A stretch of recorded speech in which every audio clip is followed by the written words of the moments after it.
The story you are about to hear is true. The story of Raquel Markland. This part of her story begins in 1992. Raquel is a native of El Paso, Texas, then living in San Diego, California. A wife, a mother of 2 sons, and grandmother of 2 beautiful girls. One day her doctor sent her to do x-rays and get blood drawn. Upon seeing the results, her doctor quickly escalated the matter and had her admitted to the hospital. Why? The doctor had seen a shadow in her breast area. Raquel could not believe the news. She remembers the moment so well that she laughed and said, "Oh no, that's not me." And he said, Miss Markland, you may have breast cancer." I started laughing and I said, "No, that's not me. It can't happen to me." Was I in denial? Yes, absolutely. And quickly, went to the hospital. They checked me in, they admitted me. Of course, my family was all in El Paso. I was the only one in California with my family. And they quickly took off to California to see what was happening. And when they arrived, they couldn't believe it. When I had to tell my sons, they were very, very young at the time, what was happening, the youngest one was a lot more understanding, and he was consoling the older one, and he is now 42 years old, and my younger one is now 38. So life continued. I continued with the radiation. There was a new chemo at the time in pill form. I did take that, and it was a daily trip to Arrowhead Medical Center. And I came to be cancer-free. I went into remission. Well, went back to work. I've always been extremely active, and a second bout. The second bout usually isn't as forgiving. Well, I came home, and of course I had to give my family the news. And again, it was a turmoil of feelings, of emotions. And during this second bout of cancer, 2 major things were occurring.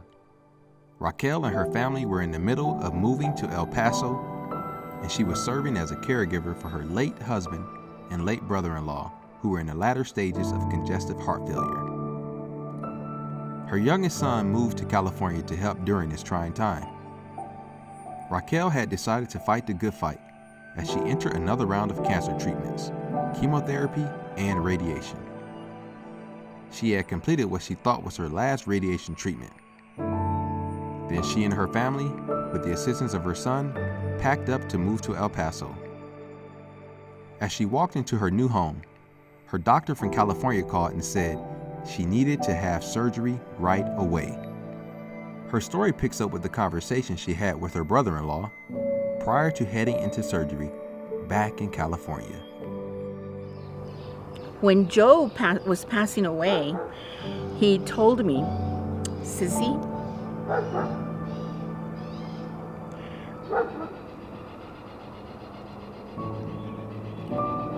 I'm going to talk to the man upstairs, and I'm going to tell him to cure you. You make sure you don't miss any of your appointments."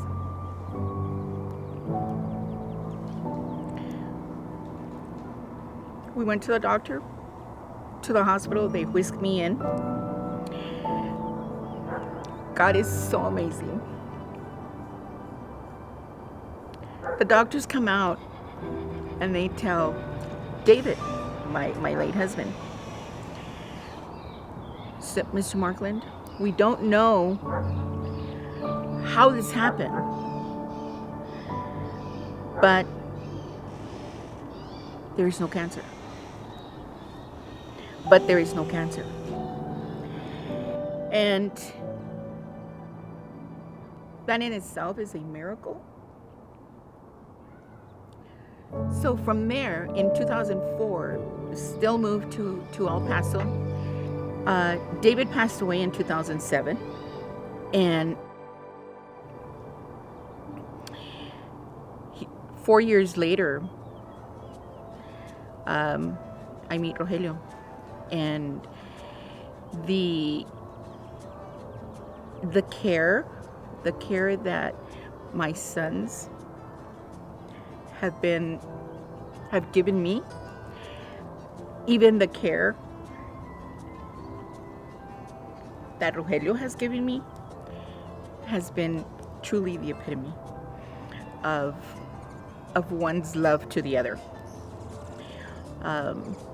I no longer take any more medication. I am completely in remission. I no longer am worried about breast cancer. I support every woman and every man with breast cancer. Up until 2016, I had records, I had pictures, I had, my goodness, memorabilia, as you say, the caps, the ribbons, everything that you can possibly think. And in 2016, right at about August, I would say, I threw everything out because I don't own that anymore. That's not mine. It was never mine to keep. And I thank God that He's allowed me to be here 60 years, which I didn't think I was going to see. Not only did Raquel celebrate her 60th birthday, she also celebrated her retirement with a gathering of friends and family.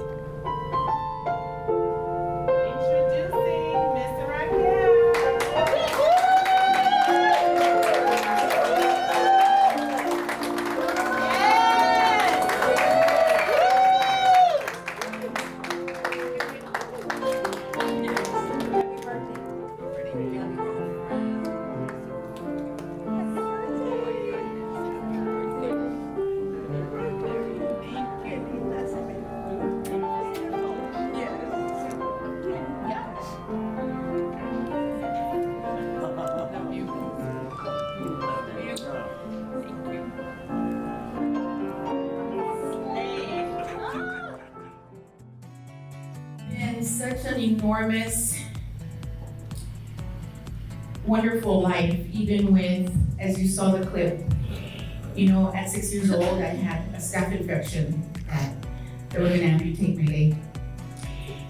I was in the hospital for 3 months here at Hotel G, which no longer exists. Then in 1992, breast cancer. 2004, another bout. Thank God it was, miracles happened. 2011, peritonitis. I shouldn't be here today because that's what my sister died of. 2016, a horrific stroke. Most of you saw me in that stage. And by the grace of God, I am here. I am here to continue to enjoy each and every one of you, my church family, my pastors, Bishop, Pastor Perry, all of you. I cannot say how much I care for you, I love you, and I appreciate you being here and joining us. There are so many layers to Raquel's story, and Helping Hands Handyman is one worth mentioning. This business, started together with her husband, has helped her heal and fulfill her purpose. Well, Helping Hands began with volunteerism, my spirit of entrepreneurship. We were making crosses and out of recycled material. Anything you can imagine. Tile, baseboards, mirrors, flashing. And that is where Helping Hands Handyman was born. It was born in 2011. And from that time, from 2011, I've always had a passion of helping. It is amazing how Helping Hands Handyman has truly helped me through this journey. It's another chapter of my life, and it's a true gratifying experience.